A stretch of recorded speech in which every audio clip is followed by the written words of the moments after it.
On travaille aujourd'hui au niveau de l'impact et tout de suite après l'impact, c'est-à-dire qu'on va se concentrer sur deux choses aujourd'hui. La première, de s'assurer que le club s'en va dans la bonne direction et que les mains soient capables de tourner correctement aussi lorsqu'on arrive à peu près à l'impact, ce qui va faire qu'on va aller chercher beaucoup plus de précision.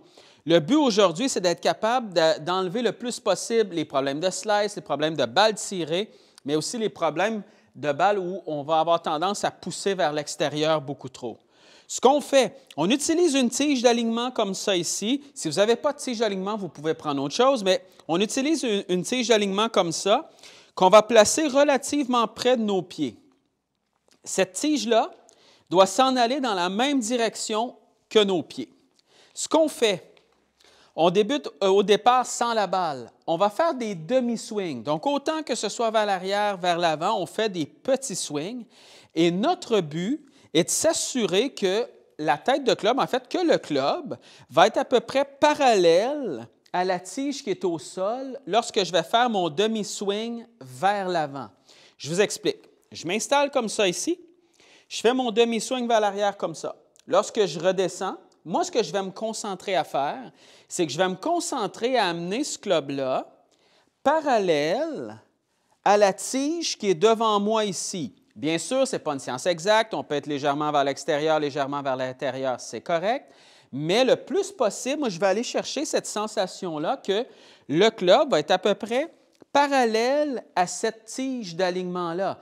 Et au départ, on va y aller vraiment avec des petits mouvements, et ça, c'est bien important parce que plus vous allez faire de petits mouvements vers l'arrière et vers l'avant, et plus vous allez stopper, par exemple, à votre demi-swing ici, plus c'est facile pour le corps, en fait, de prendre les bonnes sensations et de prendre les bons points de repère à travers la balle et ensuite, tout de suite, après l'impact. Au même titre que lorsqu'on travaille, par exemple, au niveau de notre mouvement vers l'arrière, donc au niveau de notre backswing, on travaille souvent certaines positions au niveau des mains, au niveau du club, tout ça, mais c'est la même chose à travers la balle. On doit s'assurer que le corps comprenne où aller et comment travailler. Ça ne vient pas tout seul, il faut quand même travailler certaines positions. Et ça, cet exercice-là est vraiment génial.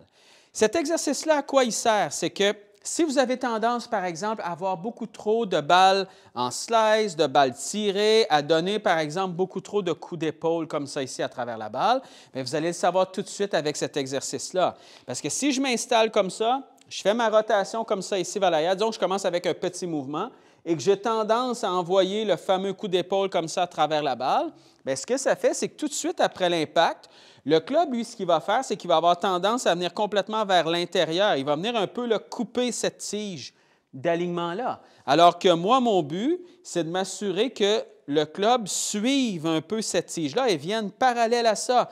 Donc, ça va entraîner le corps à ne pas faire ça ici où on vient tirer complètement vers l'intérieur.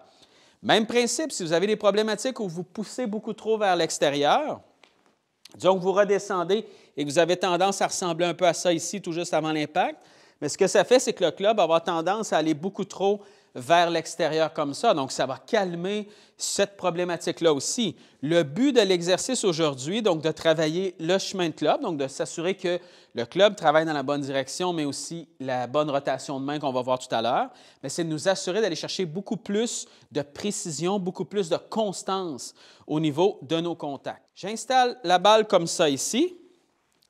Et là, ce que je vais faire, je vais y aller avec des demi-swings vers l'arrière et vers l'avant et je me concentre à ce que le club vienne parallèle à peu près à la tige qui est au sol. Donc, demi, demi. Donc, tout petit mouvement comme ça ici et je m'assure que ça soit à peu près parallèle. Comme je vous dis, ça n'a pas besoin d'être nécessairement parfait, mais on veut le plus possible aller chercher cette sensation-là. Et vous allez voir que si vous êtes habitué, par exemple, de tirer vers vous ou de pousser, vous allez sentir quand même une bonne différence avec ce mouvement-là. Et là, c'est important de travailler, de frapper en fait plusieurs balles comme ça. Okay? Frapper énormément de balles avec cet exercice-là en demi-swing. Et ça, vous pouvez le faire avec les fers, vous pouvez le faire avec le driver, c'est exactement la même chose. Je me réinstalle. Je fais demi, demi ici. Et quand vous faites ça, normalement, vous devriez avoir une balle qui part relativement droite. Si, au départ, vous avez tendance à avoir une balle qui part encore un peu trop vers la droite, un peu trop vers la gauche, Ce n'est pas dramatique parce qu'on va travailler au niveau de la rotation de main par la suite, donc c'est aussi ce qui peut l'expliquer. Mais déjà, vous devriez avoir une balle qui part quand même relativement droite, simplement en travaillant là, ce chemin de club-là, donc en vous assurant que le club travaille dans la bonne direction comme ça. Ce qui est tout aussi important que de placer le club correctement à l'impact, c'est de vous assurer de vous abonner si ce n'est pas déjà fait. Cliquez sur « S'abonner » tout juste en bas ici. Ça prend que quelques secondes, c'est complètement gratuit et ça fait toute la différence au niveau de la chaîne. Activez la petite cloche qui est tout juste à côté aussi. Cette cloche-là va vous permettre en fait de recevoir des notifications lorsque je mets du nouveau contenu, des nouvelles vidéos. Donc, vous allez rester beaucoup plus à l'affût des nouveautés lorsque je place du nouveau contenu sur la chaîne. Et aussi, pouces dans les airs. Si vous aimez la vidéo, un maximum de pouces dans les airs, ça m'aide en fait à faire grandir la chaîne beaucoup plus. Plus une vidéo a de pouces dans les airs, plus ça envoie le message à YouTube comme quoi vous aimez la chaîne, comme quoi vous aimez la vidéo et va nous aider à faire, en fait, à promouvoir la chaîne encore plus. Commentez en bas aussi. J'aime savoir ce que vous pensez des exercices qu'on voit ensemble. Je ne suis pas toujours capable de répondre à tous les commentaires, mais je lis tous les commentaires et j'adore vous lire, j'adore savoir ce que vous pensez des exercices que je vous propose. Donc, sur ce, je vous remercie infiniment et on continue la vidéo. La deuxième chose qu'on travaille, c'est au niveau de la rotation de main. Et cet exercice-là, justement, est génial pour travailler ça parce que quand on essaie d'aller chercher un club qui est parallèle comme ça ici, bien, les mains doivent bouger, doivent tourner à travers la balle. Et souvent, on essaie tellement d'avoir une face de club parfaitement droite à l'impact que les mains ne se tournent jamais et on ne sera jamais capable d'aller chercher ce parallèle-là, justement. Si je m'installe, disons que j'enlève la balle encore une fois et que je veux aller chercher ça, ce parallèle-là, bien, automatiquement, quand j'arrive ici, mes mains doivent tourner. Vous voyez comment mes mains viennent tourner comme ça ici? Je n'arrive pas là avec des mains qui restent complètement ouvertes comme ça et je n'arrive pas non plus là avec des mains qui tournent trop. Sinon, le club ne sera jamais capable d'être parallèle. Si vous avez beaucoup de difficultés, par exemple, comme je vous disais tout à l'heure, avec les slices ou les balles tirées vers l'intérieur, bien, très souvent, ce qui se produit, c'est ça. Le club s'en va à gauche complètement et les mains ne se tournent pas, qui donnent un peu une position comme ça. Donc, je suis très loin du parallèle présentement. Moi, ce que je veux, c'est aller chercher beaucoup plus ça ici. Pour y parvenir, pour que ce club-là soit capable d'être parallèle, on doit avoir une rotation au niveau des mains.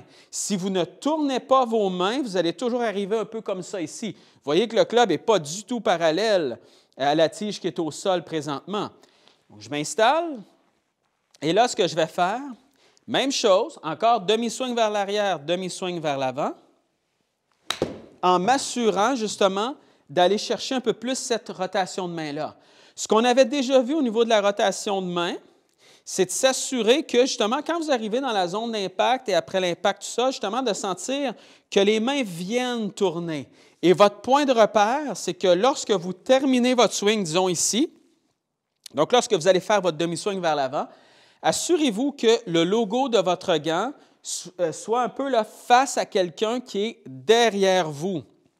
Si vous faites ça, automatiquement, ce que ça fait, c'est que vos mains, justement, dans la zone d'impact, vont se tourner. Et déjà, vous allez sentir que vos mains bougent peut-être un peu plus que ce que vous êtes habitué. Si vous avez tendance à avoir une face de club qui reste trop ouverte ou à garder des mains, en fait, trop stables, bien, ce qui va se produire, c'est que ça va donner un peu ça ici. Vous voyez le logo de mon gant qui fait face au ciel? Ça veut dire des balles qui vont partir complètement vers l'extérieur. Si j'ai tendance à avoir trop de rotation, le logo va être complètement face au sol. Moi, ce que je veux que vous ayez comme sensation ici, c'est « OK, je veux amener ce club-là parallèle. Pour y parvenir, bien, le club doit aller un peu dans la direction de ma cible et je dois absolument tourner ces mains-là. » Et quand vous allez faire ça, vous allez voir justement que la balle va partir beaucoup plus droite que ce que vous êtes habitué. Surtout si vous avez beaucoup de difficultés au niveau des slices, des balles tirées, tout ça. Si vous mettez ces deux choses-là ensemble, vous allez voir une différence qui va être énorme au niveau de la précision. La balle va avoir tendance à partir beaucoup plus dans la direction de votre cible et ne bougera pas beaucoup. quand vous allez avoir frappé plusieurs balles comme ça, donc vous avez la bonne sensation, la balle part bien, dans la bonne direction, on a une bonne précision, on a quand même des bons contacts aussi. Là, ce qu'on va faire, c'est qu'on va augmenter le mouvement. Mais quand vous allez augmenter le mouvement, ce que vous voulez, c'est quand même de garder les mêmes sensations. C'est la même chose. Donc, si par exemple, j'enlève ça ici, moi, ce que je vais aller chercher, si je vais avec un mouvement qui est plus long, c'est de quand même avoir la sensation lorsque je vais redescendre. Je veux quand même avoir la sensation que quand j'arrive ici dans la zone d'impact après l'impact, que ce club-là va être relativement parallèle. Donc, je veux quand même aller chercher cette sensation-là. Et pour y parvenir, bien, je dois aussi aller chercher là, ma rotation de main ici qui amène ce club-là parallèle. Plus vous allez travailler des petits mouvements, donc que le corps s'habitue à ça, bien, plus par la suite, quand vous allez arriver avec des mouvements qui vont être plus longs, bien, le corps, lui, sait déjà comment passer à travers la balle. Donc, il va vous aider à justement aller chercher une meilleure position. Mais gardez ça en tête, placez ça au sol, et même lorsque vous allez frapper des balles justement avec des mouvements qui vont être un peu plus longs, bien, ce que vous pouvez faire, vous vous concentrez uniquement sur elles, et pour parvenir à ce parallèle-là, bien, vous allez devoir envoyer le club dans la bonne direction et laisser vos mains se tourner. Et ça, ce que ça va faire, c'est que ça va faire une énorme différence sur votre précision. Bien sûr, lorsque vous faites des mouvements comme ça à plus grande vitesse, vous ne pouvez pas nécessairement savoir si vous étiez parfaitement parallèle lorsque vous arrivez ici en demi-swing. Ce n'est pas ça le but. En fait, le but, c'est d'entraîner le corps dans une certaine position. Ensuite, on augmente le mouvement et on va voir si justement le corps est capable de rester un peu dans cette position-là lorsqu'on passe à travers la balle. Et comment vous allez le voir, ça va être beaucoup au niveau de la précision de vos coups. Si vous voyez que vous êtes capable d'envoyer la balle beaucoup plus dans la bonne direction qu'auparavant, ça veut dire que vous faites bien cet exercice-là. Et comme je vous dis toujours, ce n'est pas une science exacte, même si on n'est pas parfaitement positionné. Ce n'est pas grave. Le but, c'est de s'assurer simplement qu'on travaille une certaine position pour que le corps soit capable, par la suite, à plus grande vitesse, de se replacer quand même le plus possible au bon endroit lorsqu'on passe à travers la balle et lorsqu'on vient terminer notre mouvement. Donc, je vois ma tige présentement qui est au sol. Moi, je veux suivre un peu ça. Je vais avoir le feeling, la sensation d'être parallèle à ça et je laisse tourner mes mains à travers la balle.